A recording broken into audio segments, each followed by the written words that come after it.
Over the next few days, President Trump is slated to usher a bevy of Republicans into the White House to wine and dine them over Trumpcare, the replacement plan for Obamacare that looks much more like Obamacare Light than like an actual liberty-based reform destined to free Americans from regulatory burden and allow them freedom of choice in a competition-based marketplace. Undoubtedly, some Republicans, those most in danger of a primary challenge and most fearful of Trumpian vengeance, will cave, but the whole scenario reveals a few basic truths. First, President Trump is not ideologically driven. Anyone who thinks Trump is ideologically driven rather than driven by desire for popularity and power should be disappointed by this Trumpcare rollout. Trump doesn't know what the details are. He clearly doesn't care very much. His plan is simple. Boil down the healthcare choice here to two binary options. Option one, ram through this deeply flawed bill that minimizes political harm to him by trimming around the edges of Obamacare while fibbing to the base that it's been repealed and replaced. Option two, push the bill as hard as possible, watch it fail, then blame Republicans for presenting him with a flawed plan he pushed like a good soldier, and blame Democrats for blocking much-needed reforms. Second, nobody knows anything about basic communications. Trumpcare was rolled out amidst questions about secrecy, just like Obamacare. It was rushed, just like Obamacare. And when conservatives objected to its provisions, Speaker of the House Paul Ryan and Team Trump answered, but it's just part one of a three-part plan. Question. Shouldn't you have led with that, you idiots? If you're going to throw out an unpopular, largely unworkable bill that adds to the debt while continuing to undermine free markets, shouldn't you tell us what the non-crap in the crap sandwich is going to be? But no. Also worth noting, Republicans don't have to do a massive replacement package. They could simply pass repeal, then pass a series of shorter bills aimed at freeing the healthcare markets. Daniel Horowitz over at Conservative Review has a pretty good summary of such actions. Third, congressional Republicans have no spine. It is no surprise to see congressional Republicans on the verge of being wooed by Trump with bowling and pizza. Yes, seriously, bowling and pizza. This allows them to avoid responsibility.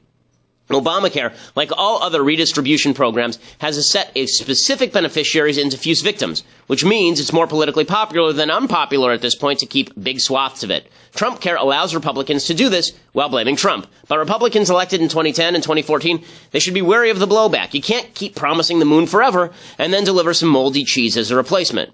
Fourth, Steve Bannon is sitting pretty. In the White House power game, it's Bannon versus Priebus. Priebus is the man allied with Paul Ryan. He's Ryan's man on the inside, attempting to shape policy by coordinating with Congress. Bannon is the smash-em-all outsider who couldn't care less about Congress, hates Paul Ryan, and thinks Priebus is a gormless wussy boy. However, this thing now shakes out. Bannon is in solid position. If Trumpcare keeps getting crushed in the press, that's on Priebus. If the thing passes and it's unpopular, that's on Priebus. If it falls apart, that's on Priebus too. And Bannon can point to Priebus and whisper in Trump's ear that if he'd only followed his instincts, all would have been well. Well played, Steve Bannon, well played. Fifth, Republicans lost the healthcare argument because they aren't willing to fight.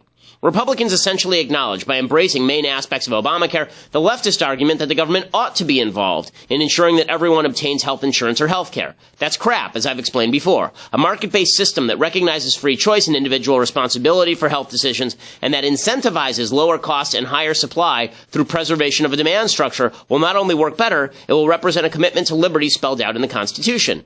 But it's always easier to declare something a right than to be provided by government than to declare a right to be free from government. As always, Republicans have ceded this critical battlefield. Trumpcare looks bad for conservatives. It isn't a major improvement from Obamacare. It represents retreat from central conservative principles. It won't make Republicans more popular. But it does show how cowardice and lack of principle result in horrible policy. I'm Ben Shapiro. This is The Ben Shapiro Show.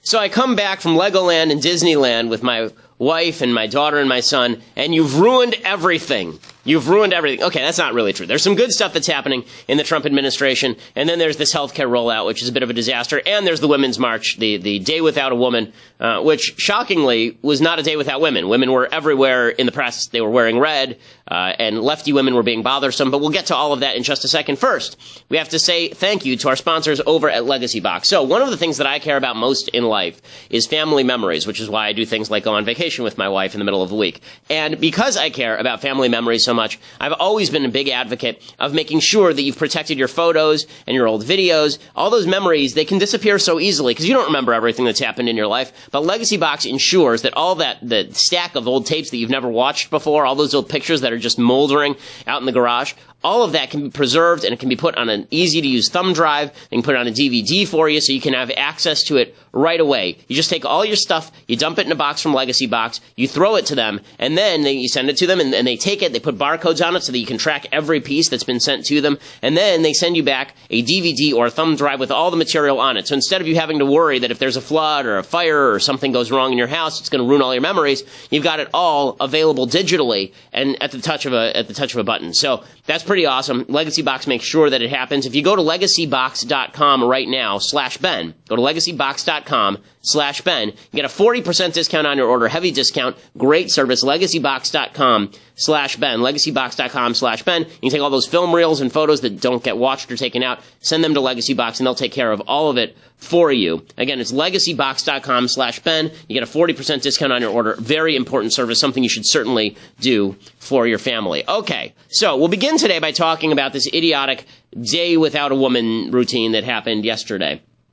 It did not serve its purposes. So, if you're going to hold what they called a general strike, if you're going to hold a general strike, and a general strike just means everybody doesn't go to work. If you're going to hold the general strike, the purpose of the general strike, presumably, is to show how horrible things would be if these women didn't show up to work.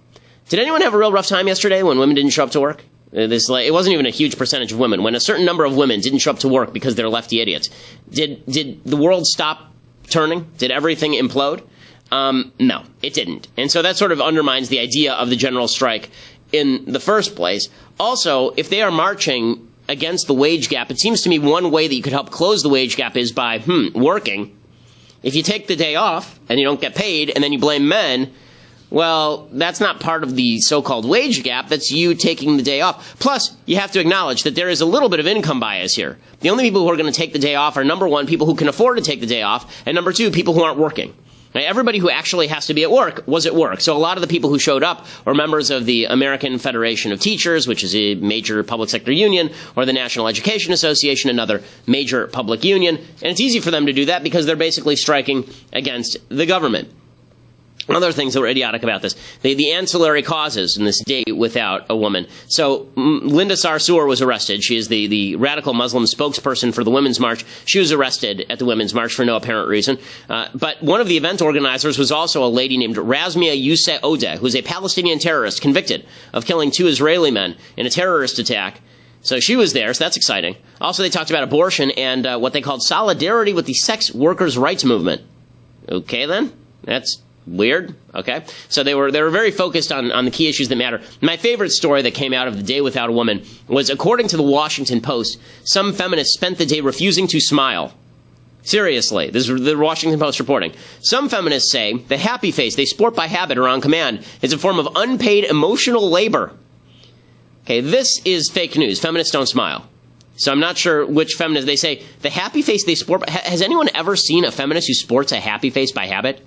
They're the most miserable people on earth, self-described feminists who march and things like this. The happy face they sport by habit.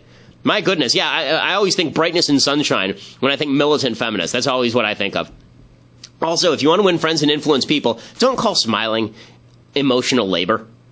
Like, was anyone forcing you to smile? Was anyone putting a gun to your head? Like, I understand that in our society, in a civilization, we try to be generally pleasant to one another, and I think that's a good thing. I think that it's good that we are pleasant to one another as a general rule. It doesn't seem to me to be emotional labor that people expect you to be pleasant to one another. Otherwise, everybody, then do you really want the world to work like the TSA at LAX? Is that really what you want the world to look like? Like people glaring at you and getting angry at you while they force you to stuff your oversized baggage into that stupid little metal thing? Is that what you want the world to look like? Apparently feminists want the world to work like that. Also, there are all these people wearing red in solidarity for something or other. This is confusing. Here's a montage of some of the people in media wearing red.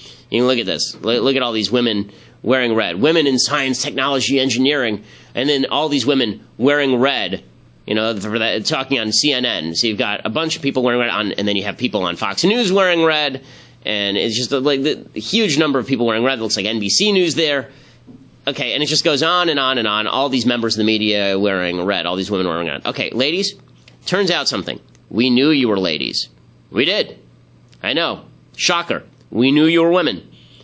And it doesn't help your case when you wear ugly red cardigans or what looks like a magic eye poster on your shirt that is red. And it just goes on and on. Again, is that what statement are they trying to make other than we are women? Yeah, we know. That's why you're on TV in part. Okay, women actually have a relatively large advantage when it comes to getting bookings on TV because people like to look at women in ways they don't like to look at men. Sorry to break it to you, ladies. This is why pretty women are on TV more often than not such pretty women. But all the women on TV wearing red. Oh, well, this demonstrates their strength and power. Actually, it just demonstrates that whoever had stock in the red fabric dye yesterday did really, really well. The other things that were idiotic. Anne Hathaway, the super wealthy actress, she spoke at the UN about equal pay. Anne Hathaway. Oh, my goodness. Somehow, we and every American parent were expected to be back to normal in under 3 months. Without income?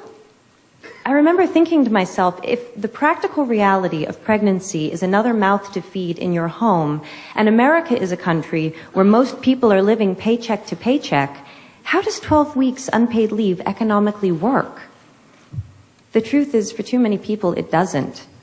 1 in 4 American women go back to work 2 weeks after giving birth because they can't afford to take off any more time than that. Okay, Anne Hathaway, I have an idea for you. I have an idea. You see that very, very, very expensive blazer that you're wearing? How much did that cost? How much paid leave could you provide to a poor working mother if you just sold that very, very expensive blazer and then used it for the paid maternity leave? You can do it. It's a free country. Here's what I don't understand so much. I don't understand why, I have a wife. We have 2 children. My wife took maternity leave with both our kids. Not paid maternity leave, just maternity leave. And we covered it because that's what we do. We decided that was a decision we wanted to make as a family.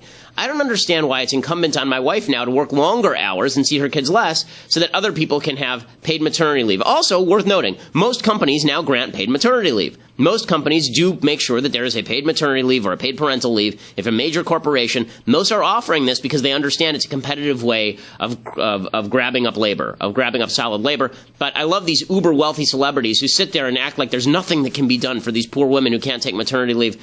Anne Hathaway gets paid millions of dollars to act in movies, okay? She's perfectly capable of helping out these people, but instead it's got to be the government forcing it or the government taxing people in order to do it. And then she takes all her money, I'm sure, and stashes it in an overseas bank account so that it doesn't actually have to be taxed in the United States, just like all these people in Hollywood do. So that is just delightful. Other aspects of the day without a woman. Again, it was a long litany of irritation. Other things. This was an image that was very celebrated. Was there was a statue, I guess somebody put up, of this little girl staring down the bull on Wall Street. Okay, and the bull on Wall Street is supposed to represent Wall Street, and there is this statue of this brave little girl standing down the bull. A couple of facts that should be noted here. 1, little girls, please do not stand in front of enraged bulls. It's just not smart. Okay, don't take this literally. I feel this warning has to be issued because we now live in a world where people make movies about how this little girl has superpowers and could punch the bull into the next county. In reality, that bull would trample the little girl, and it would be very sad and terrible. So please, parents, don't let your little girls stand in front of bulls. Okay, let's just put that out there. Number 2, what exactly is she facing down? Wall Street? Wall Street is bad to women? America is the greatest country for women in the history of humanity. And that's largely because we have a thriving marketplace, including Wall Street. What is the little girl standing for? Communism? Is she standing against the bull? Again, all of this is just images of female strength. Ooh! Okay. Let's talk about female strength in the context of what women actually do. They work instead of going on stupid marches. They bear children and bring up those children as opposed to asking the government to do so. And they actually take place in a marketplace as opposed to standing against the marketplace. That's what they do in America, and that's what makes women fantastic in America. It does not make the feminist movement fantastic. Finally, Hillary Clinton felt the necessity to come out of hiding. Apparently she had her hair done by the same people who did NSYNC's hair. And she, I don't know what happened to that. It did not look like that when it came in the mail. But now she's just donning this wig that looks like some sort of, it's like she took, I don't know, it's like a dead parrot on her head. In any case, Hillary Clinton did a Snapchat for the children. You know, the Snapchat for the children. And she talked about what women are supposed to do while wearing, again, a very expensive jacket that is painted red. There's a lot to fight for. Planned Parenthood, education, healthcare, jobs. Every issue is a woman's issue. So stand up, resist, run for office, be a champion. I can't believe we didn't elect this woman. How did we not elect this bag of charisma, this giant, oversized bag of charismatic genius? Wow, how did we not make her president? I can't freaking imagine. Further note, when she says stand up and resist, Hillary, women tried to resist. Your husband didn't let them. Okay, so just putting that. Okay, so before we get to the actual breakdown in healthcare, because that I think is just as important a topic. Again, this just demonstrates the left doesn't know what the hell they're doing. They're terrible at everything, and they demonstrate it each and every day. Before we get to what Republicans suck at, which is apparently replacing Obamacare and repealing Obamacare, we have to say thank you to our sponsors over at My Patriot Supply. So, right now, if you are concerned about the possibility of war or natural disaster, and you should be, I mean, everyone should always be concerned about these possibilities, you should make sure that you go to My Patriot Supply at preparewithben.com. You go to preparewithben.com or 888-803-1413, 888-803-1413, and you get for $99 plus free shipping, you get a huge supply of all the food that you're going to need in case of something terrible happening. It's a 4-week emergency food supply. It's limited to 2 per person. So, you don't have to worry about, you're going to buy 1,000 of them. You don't need 1,000 of them. It's a 4-week food supply,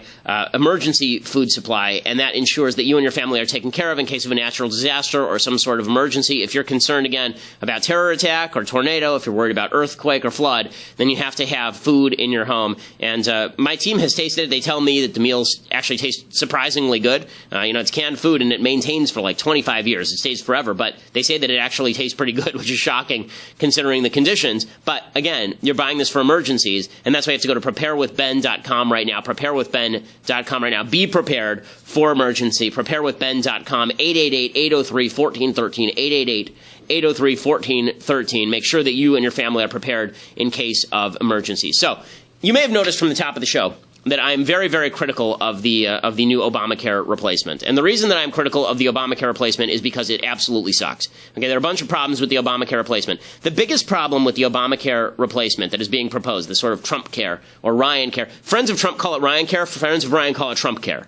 I'm going to call it Trumpcare because the president gets credit for the health plan he's proposing. Okay, we didn't call it Pelosi care. It was called Obamacare, so it seems fair to me that we're going to call it Trumpcare now, especially since Trump keeps saying how wonderful it is. Trump just tweeted out minutes ago, quote, despite what you hear in the press, healthcare is coming along great. We are talking to many, many groups. It will end in a beautiful picture.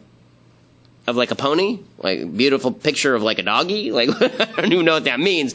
But okay, I'll tell you what's not a beautiful picture is the actual thing. So, I've looked at the bill. There are a bunch of problems with the bill. First thing to note about this Obamacare bill. The free market is a great structure. The minute you start intervening in the free market, the minute you poke your thumb in order to, quote-unquote, fix the free market, you start a chain effect. You start a domino reaction by which you have to get more and more and more involved in the market. And this is a perfect case in point. So this all starts from the premise that insurance companies are evil because insurance companies will not cover pre-existing conditions, or they will charge you more if you have a pre-existing condition.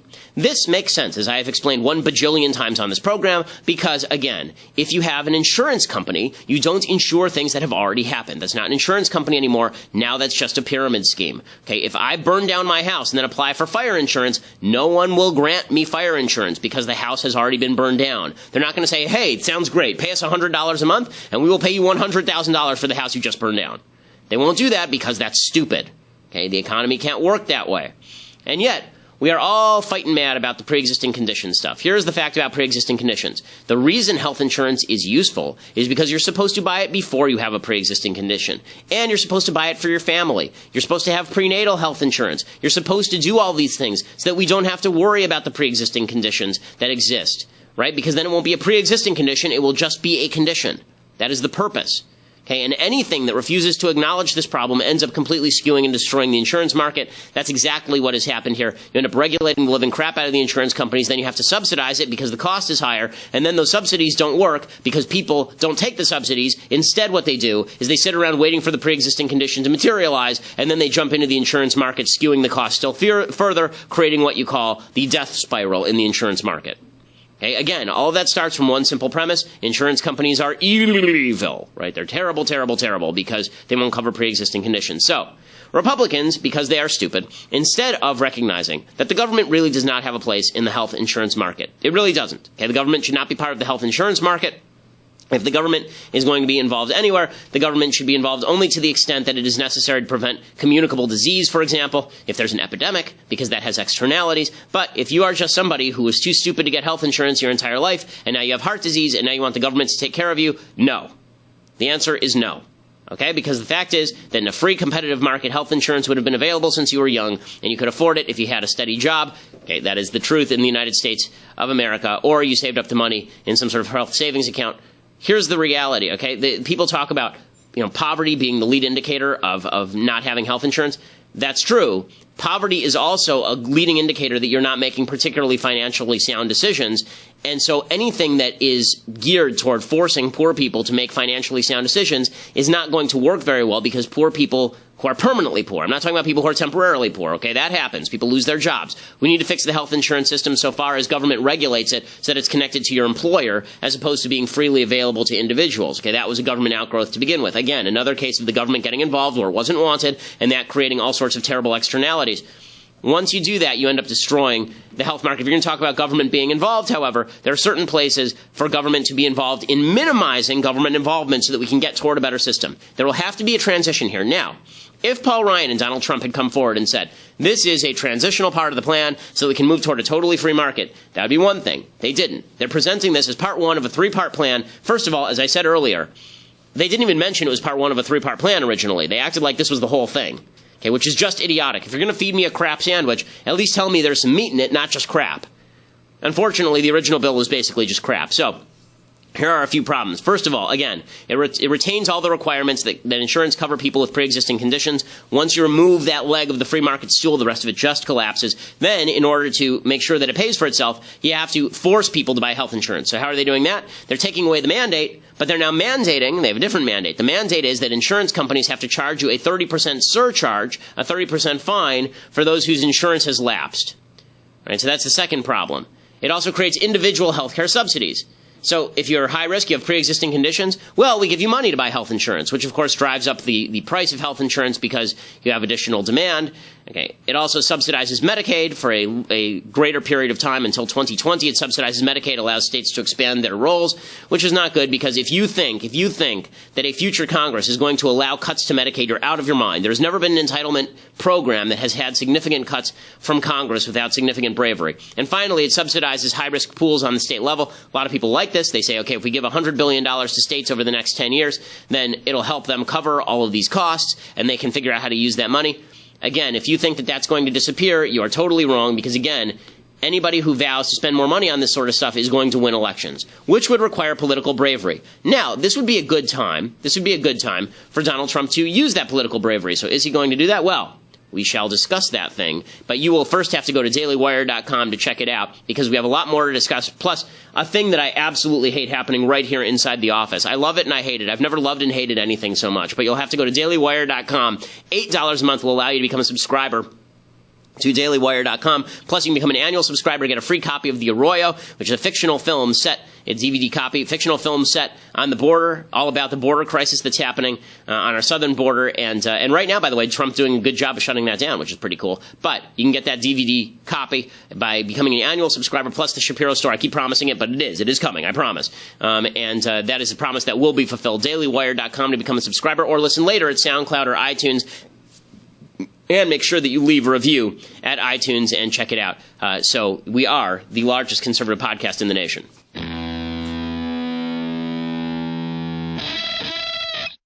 Okay, so now Trump is trying to push this bill. So this bill has all sorts of problems with it. Again, it's not geared toward free markets. It is geared toward more government regulation, and that's just because the government is so stupid that members of the government, Republicans, they gave up on the argument. They refused to acknowledge that government does not have a role in the healthcare system, that this should be a free market system, and this is how you end up here. So Ryan is now pushing it. Here is Paul Ryan, the supposed conservative hero, talking about how the bill will be split into 3 phases.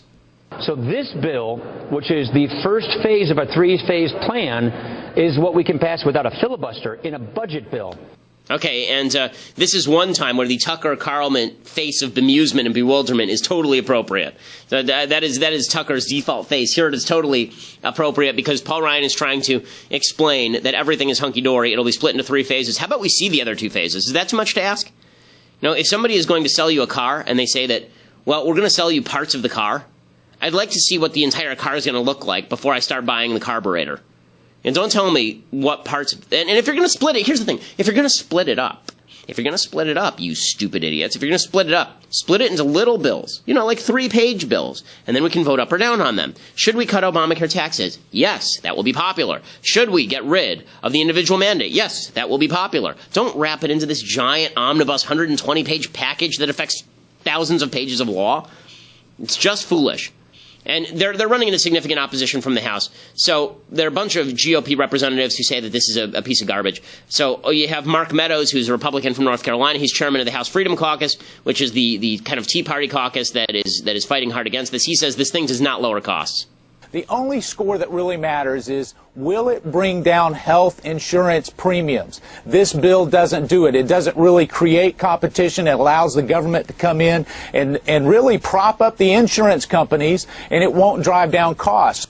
Okay, that's 100% true. He's not the only one in the House saying it. Representative Jim Jordan, also involved with the conservative wing in Congress. Here's what he has to say about it. Every conservative group out there is opposed to this legislation because, as I said yesterday and others have said, I think it's Obamacare in a different form, because we didn't tell the voters we were going to repeal Obamacare but keep some of the Obamacare taxes. We didn't tell the voters we were going to repeal Obamacare but keep and extend Medicaid expansion. And we certainly didn't tell the voters we were going to repeal Obamacare but start a new entitlement, which this bill does.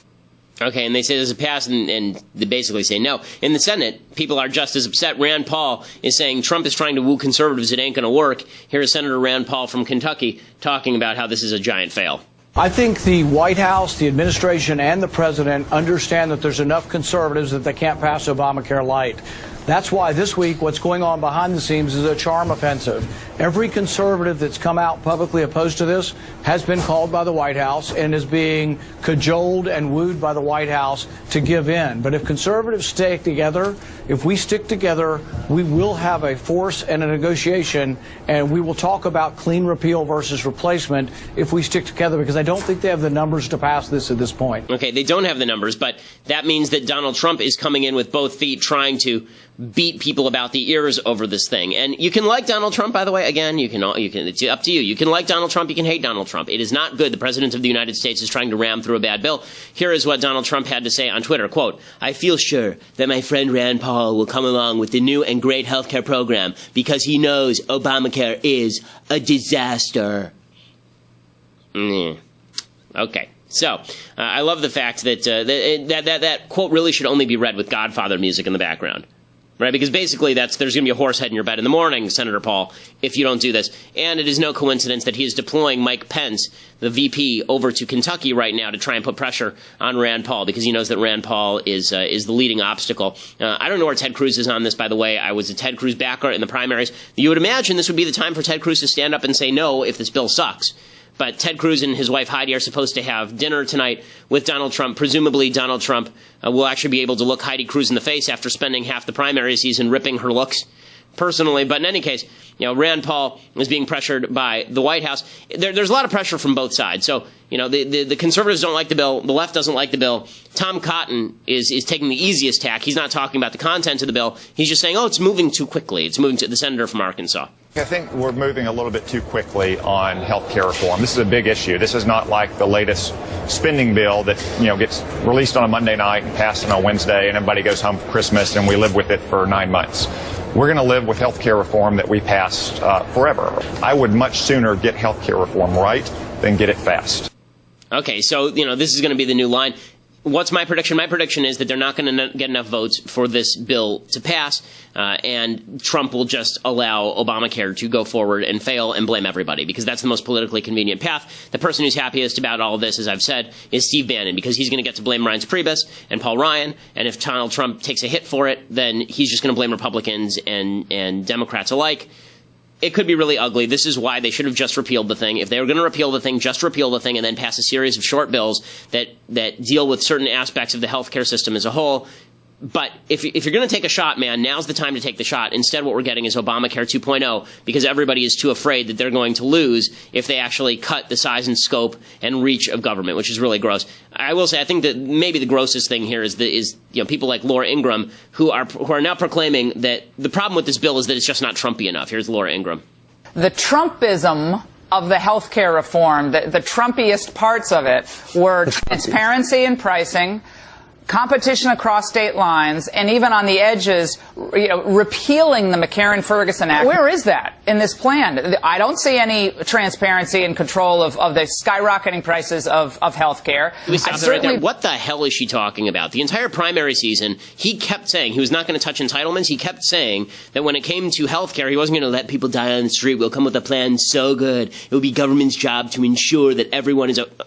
No, okay, this is the Trumpiest bill possible because it is not a conservative bill. Okay, Donald Trump is not conservative on this issue. This is about as far as Donald Trump is willing to go. Do you think Donald Trump would sign a bill fully repealing Obamacare without any replacement? I have my doubts. I really do have my doubts because I'm not sure that Donald Trump wants to take that political heat. But we should find out, shouldn't we? He made that promise, didn't he? It's fascinating to watch how politics plays out when you have a leader in the White House who really is not a principled conservative. It doesn't mean everything that Trump is doing is bad. Right now we're learning that 40% of that immigration, illegal immigration from Mexico is down 40% because of Donald Trump's policy of enforcing immigration. That's a really good thing. We're learning that the jobs report last month was really good. I think that's because there's a lot of optimism that we're not going to see any sort of job-killing measures out of the Trump administration. And if Trump tries tariffs or if he tries bad job-killing measures, that Congress will stop him.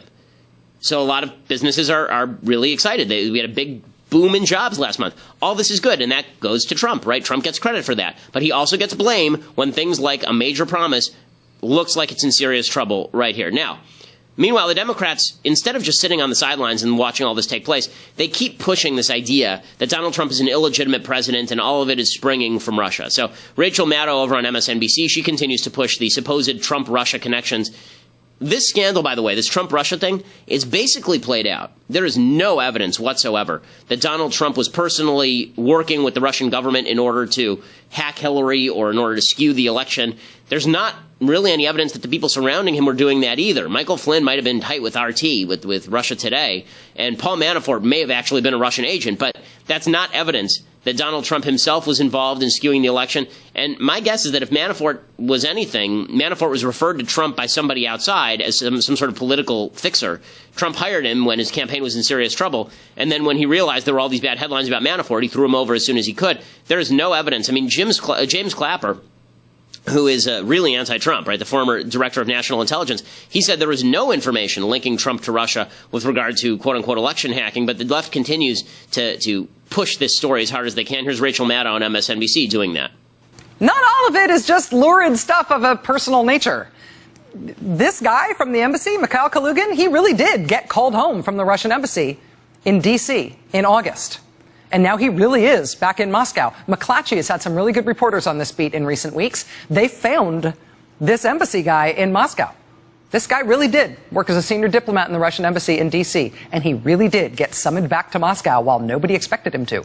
Reportedly, while U.S. investigators were examining his potential role in this scheme by the Russian government to mess up our election. So she goes on and on this way.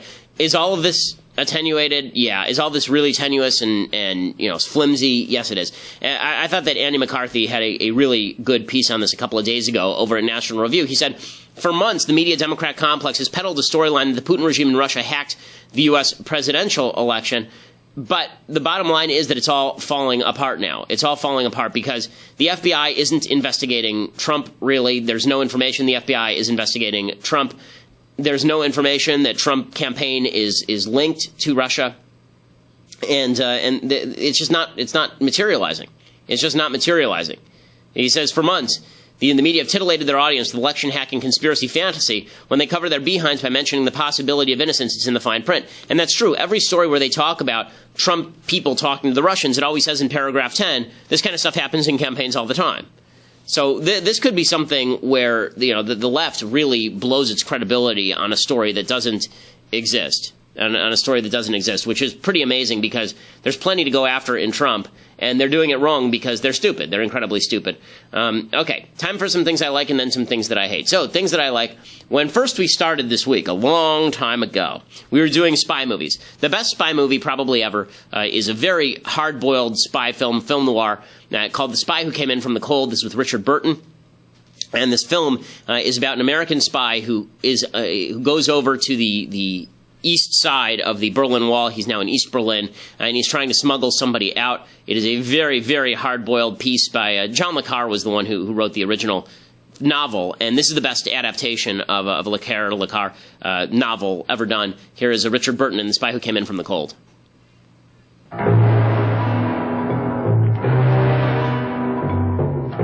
The book the world could not lay down now stands with the great motion pictures of all time.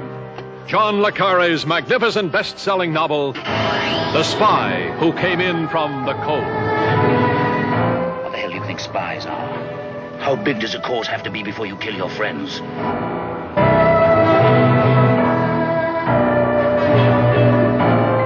And the film itself is very, as you can see, sort of from the music and if you can see the footage, very hard-boiled, very gritty.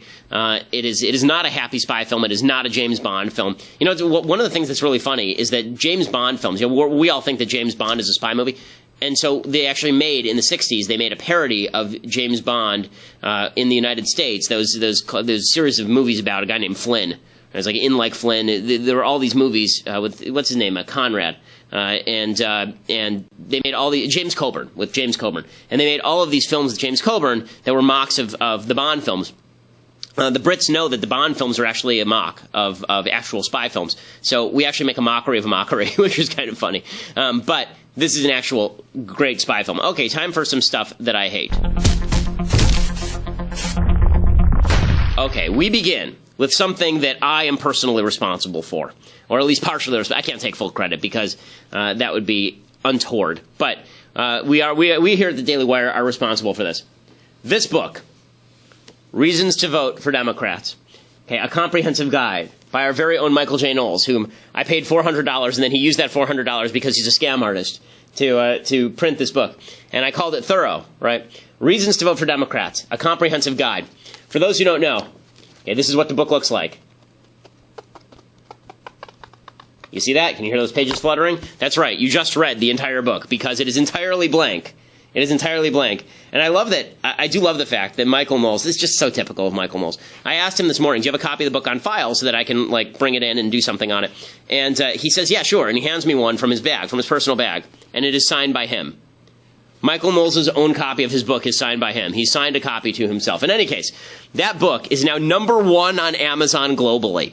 It is the #1 best-selling book in America. So it's a thing I like and it's a thing I hate. It's really freaking funny. Okay, that's really funny. The Reasons to Vote for Democrats is a blank book, and it is #1 on Amazon. Really great trollery, really great pranking of Democrats. Very, very funny. I mean, come on. We pushed it hard. I pushed it hard. It's really funny that a book that is completely empty about Reasons to Vote for Democrats is #1 on Amazon.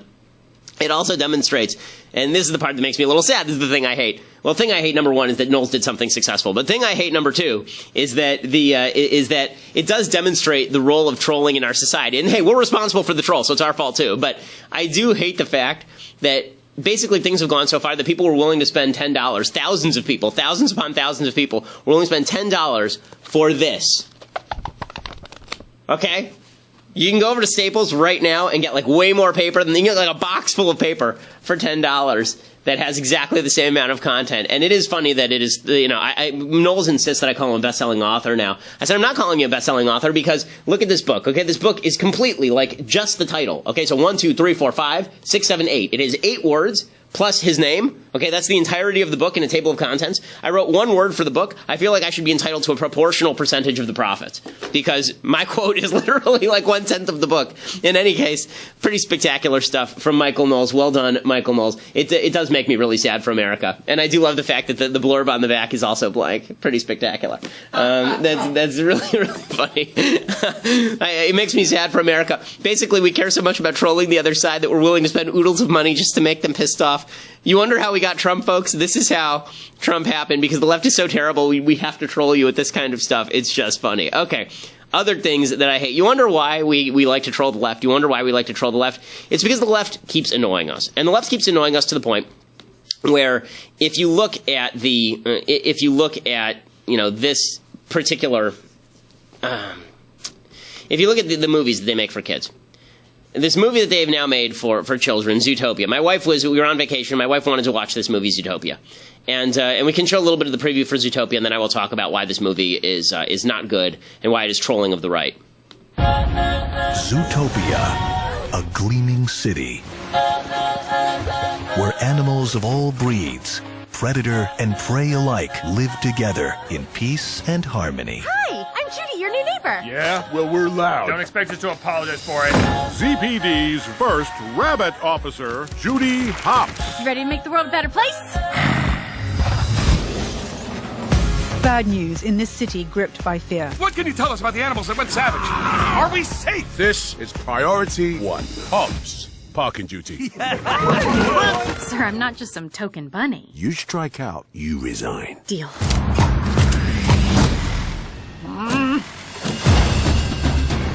Hello? I'm here to ask you some questions about a case. Then they should have gotten a real cop to solve it. You are under arrest. For what? Hurting your free wings? You are a key witness. No, he is. Hey, I need you to run a plate. All right, I know a guy. So it's supposed to be kind of this whodunit, and it's very cute and it's very funny. This particular scene at the DMV is the best thing in the film. There's a sloth. Literally, it's a sloth working at the DMV, and it's a very, very funny bit. But here is the thing that I hate about Zootopia. So I'm going to give away some things about Zootopia now.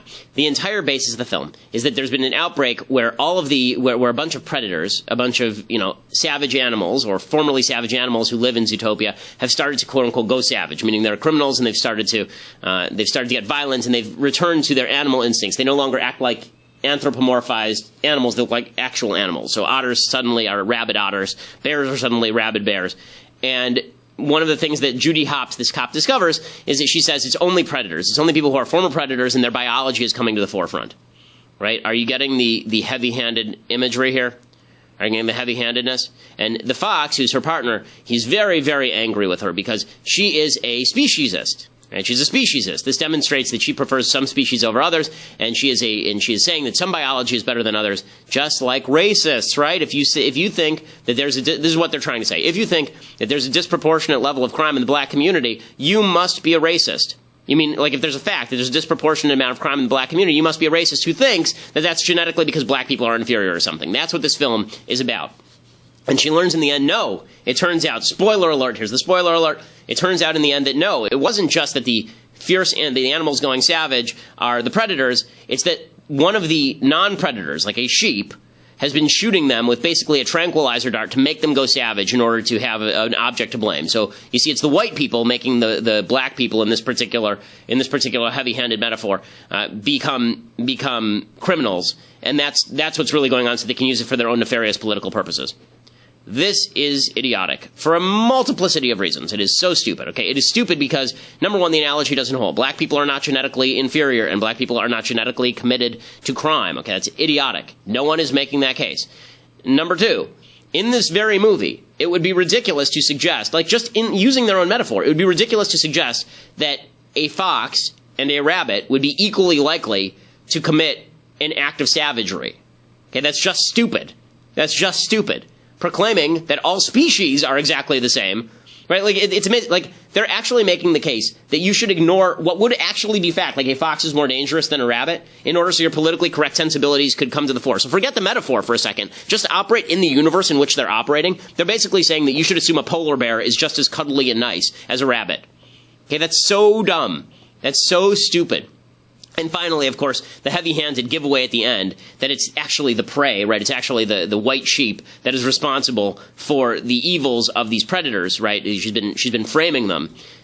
Again, when people, the metaphor doesn't hold, when people commit crime in the United States, they're committing crime because they're committing crime, not because some evil white police force is forcing them to commit crime. It's really, really dumb. But again, the metaphor is impossible to miss because that's what the entire metaphor is. And that's really stupid, and they never should have put this in a children's film. Again, it is just asinine and generates feelings about racism in the United States that don't exist and shouldn't exist. Okay, final thing that I hate. So there's a new movie that's coming out called Rough Night. The new rule in Hollywood is anything that worked with men must absolutely work with women. For sure, it works with women. So they made The Hangover. Okay, The Hangover is a funny movie. And it's all about guys acting like douchebags, right? That's the entire film is guys acting like douchebags. You know why that's funny? Because guys are douchebags. Right? That's why it's funny. Because when guys act like douchebags, we can all laugh at them because they're stupid douchebags. Okay? Now, they decided, you know what we need? We need female The Hangover. And so they literally went and got Scarlett Johansson and Kate McKinnon and a bunch of other nobodies. And then they made a film that is female The Hangover. And here's what the preview looks like. This is going to be the biggest weekend of our lives.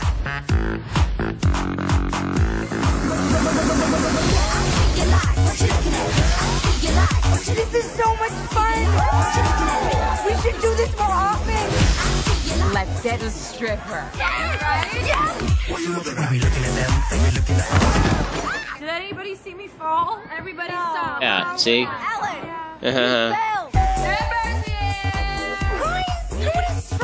They're so tiny. Okay, very aroused by him. 5-layer dip, get to the beans. Oh, you. All right, I'm done. My turn. Sir? Are you okay? Mister? I don't know what to do. Does anybody have CPR? I'll look it up on YouTube. He's dead. Funny because she's fat. I killed a guy. Time to call the police. No. Don't call the police. We'll clean everything and then we'll call the police. Let's get rid of all the drugs. I'm on it. Not by doing them. Okay, someone tell me what to do, and I will do. Because she's using drugs and is fat. I think we should call a lawyer first. My Uncle Jack. Sounds like this was an accident. Okay, so, have you laughed at all? Yeah. That's because you're stupid, Austin. Has anyone else laughed?